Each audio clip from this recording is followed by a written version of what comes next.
Bard on the Plains podcast with Mike McPeak. It's about stories, mine and yours.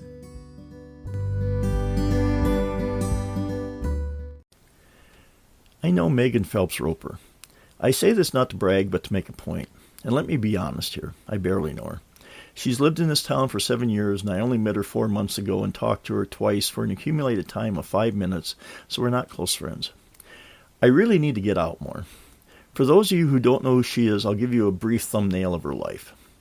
She's a former member of the Westboro Baptist Church who gained infamy for protesting outside of military funerals by holding up signs that say, God hates gays.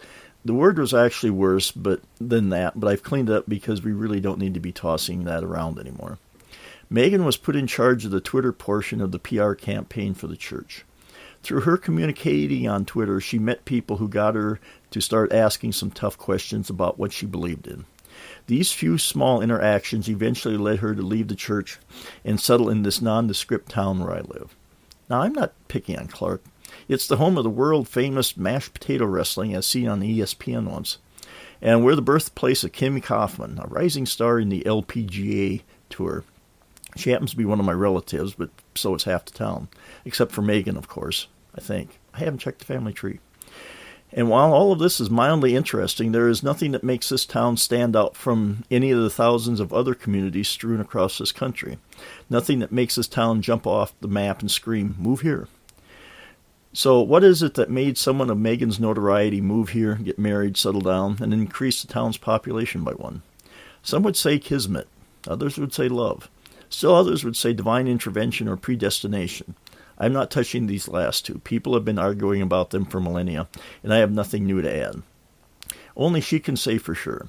But I have my own hypothesis. Chaos theory. Some call it the butterfly effect. The idea that a small change can make a much bigger changes happen. That one small incident can have a big impact on the future. I prefer chaos theory.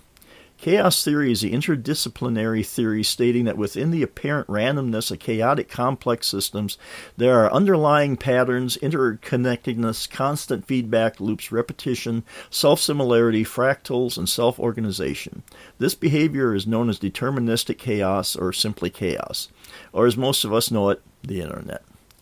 All these groups of people swirling around in their own sphere of influence until it bumps into another sphere, which causes an interaction which alters both in some way or another, sending them off to interact with others to create this churning mass of online consciousness. I prefer chaos theory over the butterfly effect because saying, I am Captain Butterfly doesn't have the same ring as saying, I am Captain Chaos. Now, I consider myself a fairly conservative guy, both politically and the way I live my life in general. I believe in law and order, following rules, and having structure both personally and societally.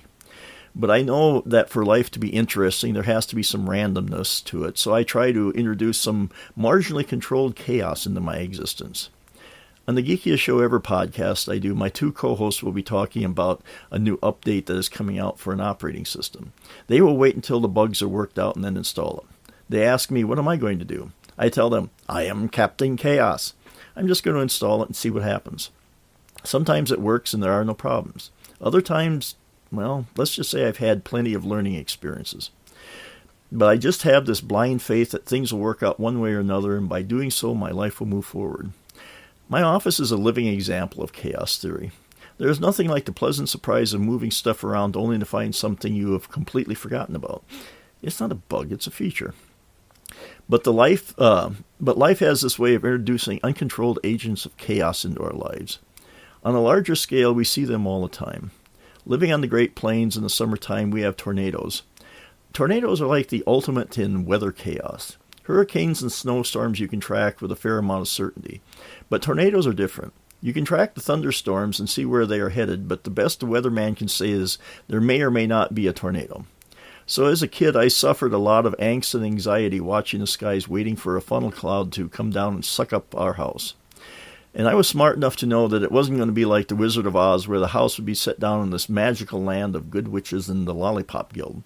No, the house would be exploded and all your worldly possessions would be spread all over the countryside for all to see. So be careful what you hide in your underwear drawer. But eventually I realized there was nothing I could do about it, and all the supplications that I gave to God was not going to change it. At the age of 58, I haven't been involved in a tornado yet, and the odds are in my favor, so I should just relax and let whatever happens, happen. Then there are events like 9/11. A handful of people set a series of events into motion that have created ripples that have had an effect from the highest level of government down to individual people for many decades, if not centuries to come. The way that we travel has been changed, and the way we look at each other. If someone looks different, we look at them warily. But since we are rational human beings, we realize that's too easy. Maybe we need to start looking at people who look just like us, trying to blend in and not be noticed. Paranoia and distrust runs deep, but we do this to protect our loved ones until we collapse the whole system and no one is safe. But even inside this maelstrom, there are little elements of chaos at work. The person who got stuck in traffic, which caused him to miss one of the fateful planes, or the person who stopped for breakfast and got to the Twin Towers just as the planes hit. Chaos within chaos, shifting and churning to reshape itself into something different. Nature also introduces chaos in a more personal way. As I have mentioned on this podcast before, my dad passed away when I was 17. It's hard to say what the future would have been like if a certain thing did or did not occur. There have been many science fiction movies written about speculative history, from what if the Allies had lost the World War to what would happen if there had been a Connecticut Yankee in King Arthur's court. I sometimes think about what would have happened if my dad hadn't passed away when he did. Would I still be farming? Maybe. Instead of plunking me down into a situation that I wasn't quite ready for, there would have been an orderly transition of the farm from him to me. Or maybe I would have gotten tired of his advice and ended up quitting anyway. I might not have gone to Votech, met my wife, had kids, and ended up here on a Sunday morning with a cup of coffee writing this. I know, the horror. It boggles the mind. With this being election year, I've spent more time than healthy thinking about politics. I'm not going to get into the discussion of who to vote for here. If you really want to know, follow me on DSC Chipman on Twitter. But I will discuss the way I see chaos is managed. All of these are very broad for the sake of this thought exercise.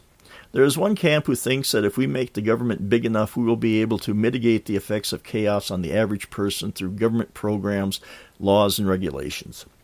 This may work, but I doubt it. Because if you do manage control chaos, unlikely, you'll also minimize the opportunity for growth that unpredictability brings. The other side believes chaos is inevitable. You try to manage your life the best you can, but when something happens, you just have to roll with it. They realize that no one lives in a vacuum, that what we do and how we act affects the people around us. If something bad happens, we gather around to help them, and they will return the favor. If things go well for them, we celebrate it and try to emulate it. We study what they did right and learn from what went wrong. Is it messy and unpredictable? Yes. Do we sometimes have to step in and set boundaries for the sake of everyone involved? Yeah. No system is perfect, and I believe there are things to learn from both sides. All I can say is kicking some religious zealots out of England and sending them over here has led to some interesting events. So what am I trying to say here? To be truthful, I'm not really sure. Life is unpredictable? Sure. That the people around us can affect us in ways we might never understand? Yeah. That even though there are lows in our life, there will also be highs? Yes, we just have to learn from both. We have to accept that chaos is a part of our life, for better or for worse. I wake up every morning planning for the worst, hoping for the best, and will be content if I just land somewhere in the middle. And who knows, maybe someday you'll meet Megan Phelps-Roper. I mean, it's possible. She travels a lot, so you never know. But if not, just try to meet someone and help keep the anarchy alive. Captain Chaos, signing off.